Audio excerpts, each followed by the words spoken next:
चल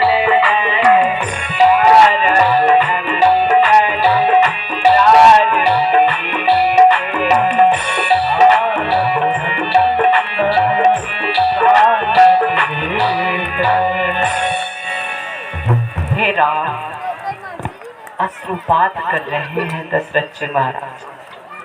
दिखा दिया कि वास्तव में पिता का प्रेम है क्या बंधु। बार बार बस हे राम, तुम्हारे बिन जीत सिर्फ 6 दिन बंधु, 6 दिन का विरह हुआ था राम जी और दशरथ जी के बीच में।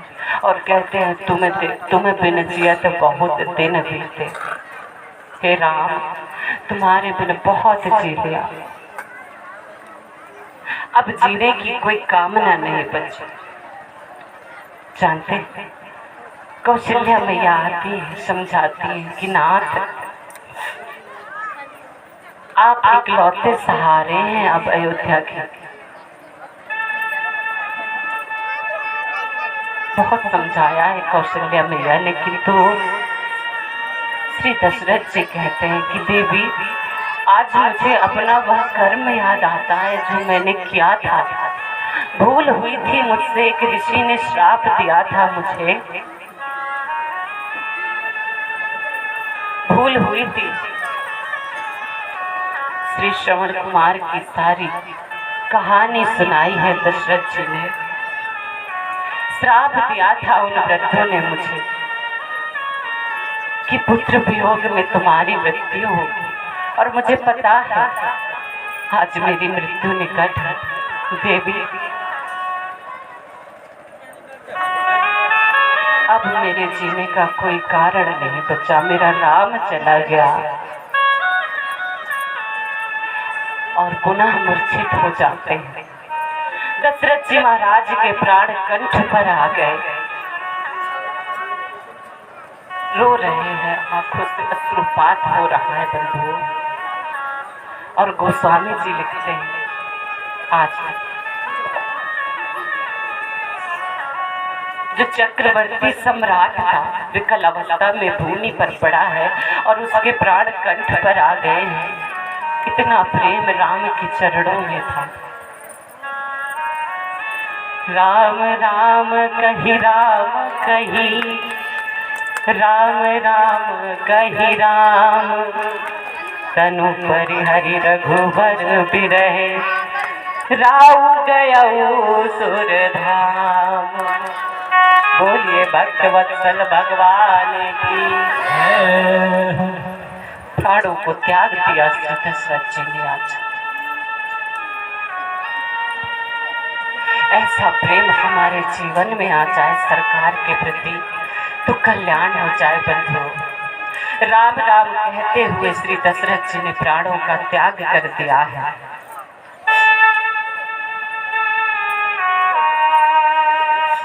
आगे की कथा में बाबा ने बताया है कि एक तेल की नौका में दशरथ जी के शरीर को रखा गया है, जिसके 4 पुत्र हैं। चारों में से आज एक भी पुत्र मृत्यु के समय उपस्थित नहीं है बंधुओं। तेल की नौका में उनके मृत शरीर को रखा गया है और श्री भरत जी को बुलावा भेजा गया है और भरत जी महाराज आए हैं। और आते ही भरत जी महाराज पहुंचे हैं कैकेयी मैया के भवन में, क्योंकि उन्हें पता है कि कैकेयी मैया के भवन में गया ना तो सब मिल जाएंगे, क्योंकि अत्यधिक सबसे अधिक प्रेम मेरे राम से कोई करता है तो वो कैकेयी मैया है। इसलिए राम जहाँ होंगे वहाँ सब होंगे और राम जी तो कैकेयी मैया के भवन में होंगे। कैकेयी मैया के भवन में पहुंचे हैं श्री भरत जी महाराज। मैया हाथी की थाल सजा कर आई है। मैया ने आरती उतारी लाल की। लाल, मेरे मायके में सब कुशल से तो है? हाँ मैया, सब कुशल है। पहले ये बताओ भैया राम कहाँ है? मेरे पिताजी कहाँ है मैया? कोई दृष्टि नहीं आता। भैया लक्ष्मण कहाँ है? जानते हैं बंधु, कैकेयी मैया कहती हैं कि मैंने तो बात बना ली थी लाला, लाला मैंने बात बना ली थी पर विधाता ने बिगाड़ दी।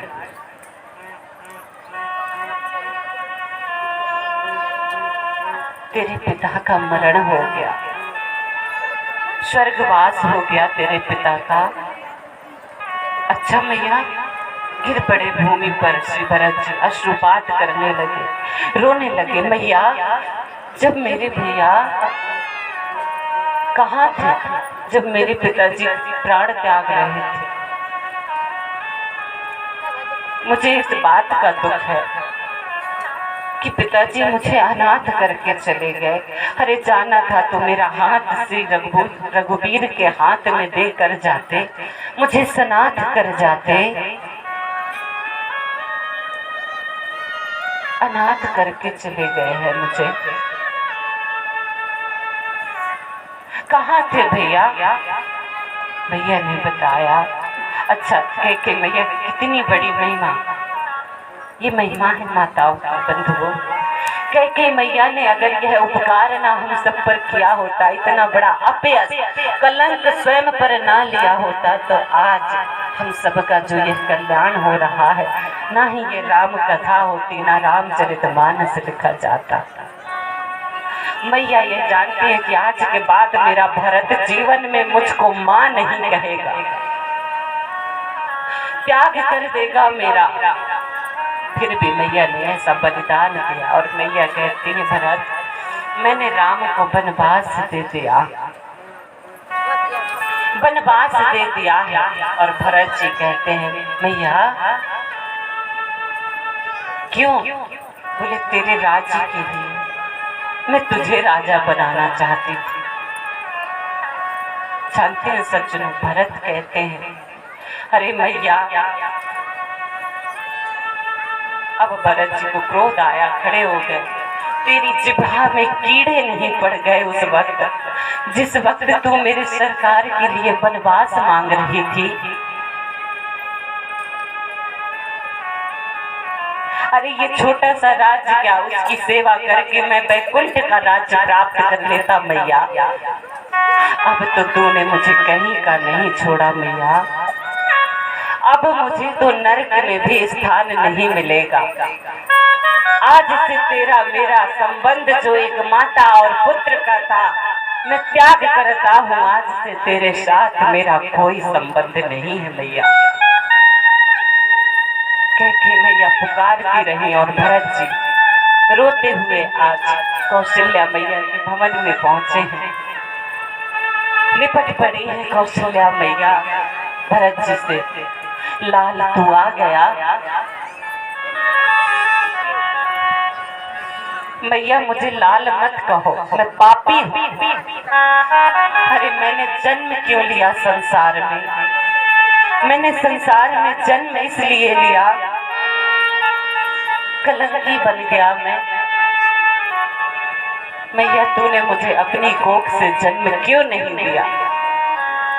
मैंने उस कैकेयी जैसी अभागिनी की कोख से जन्म क्यों लिया? और लिया ही था तो उसने मुझे जन्म देते ही मार क्यों ना डाला? मैया अब स्वर्ग क्या, मैं नरक भी जाऊंगा तो लात मार कर मुझे वहां से भी भगा दिया जाएगा। अब तो मैं नरक का भी पात्र नहीं बचा मैया। कौशल्या जी लिपट पड़ती, नहीं लल्ला, कौन कहता है?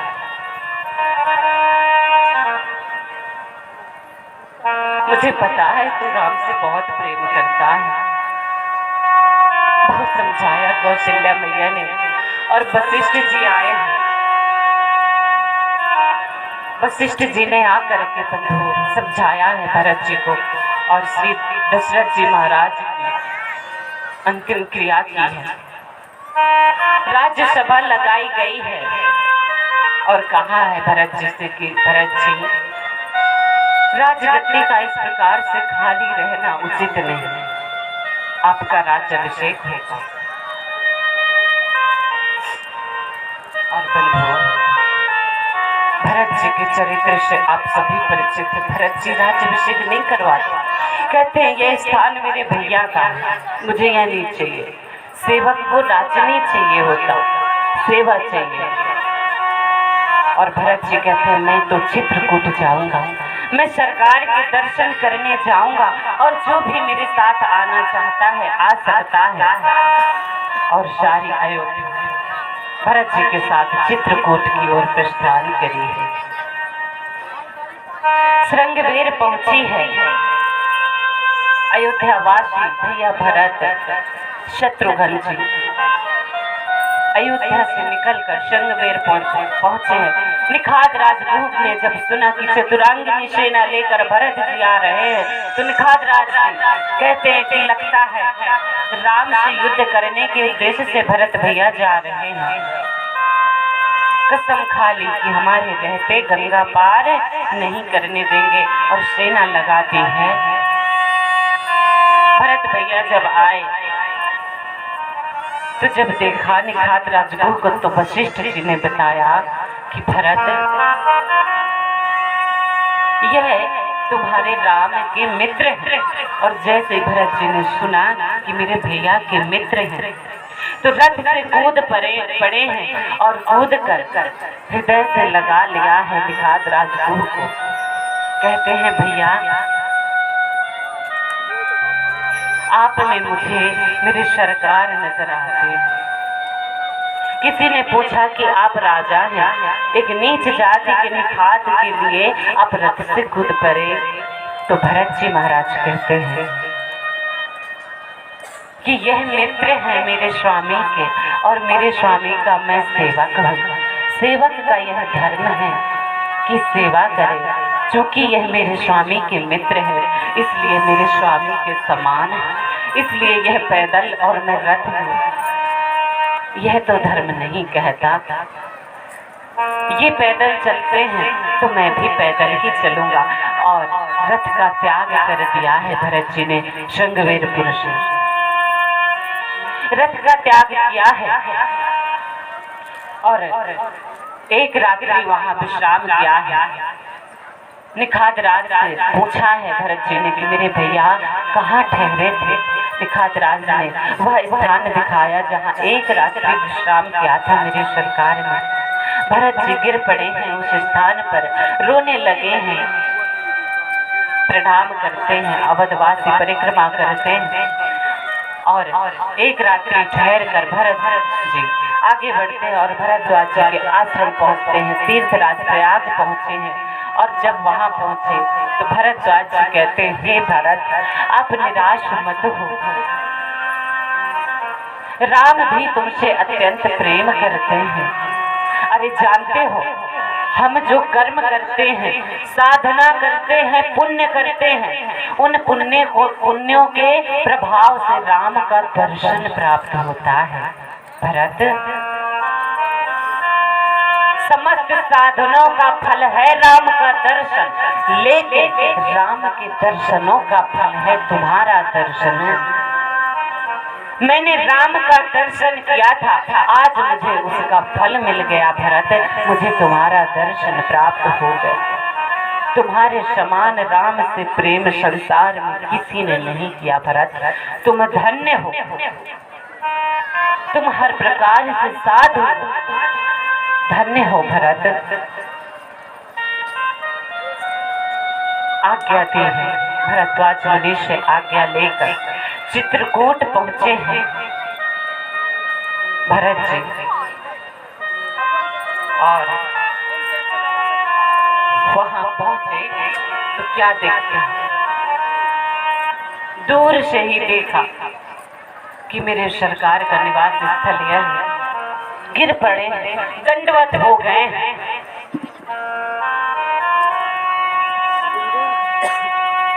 रो पड़े और कहते हैं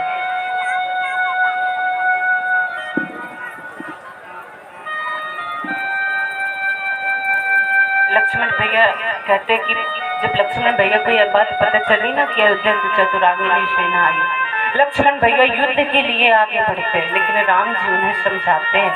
वो जब नहीं मानते ना तो आकाशवाणी होती है कि बिना विचारे जो करे सो पाछे पछताए। और लक्ष्मण जी रुक गए हैं बंधुओं। भरत जी आए हैं कुटिया के बाहर ही दंडवत हो गए हैं। किसी ने कहा कि भरत भैया बाहर क्यों दंडवत है, अंदर जाइए ना। भरत जी कहते हैं बंधुओं मेरे यहाँ तक आने की सामर्थ्य थी, अब यहाँ से आगे नहीं जा सकता, अब ये उनकी कृपा पर है।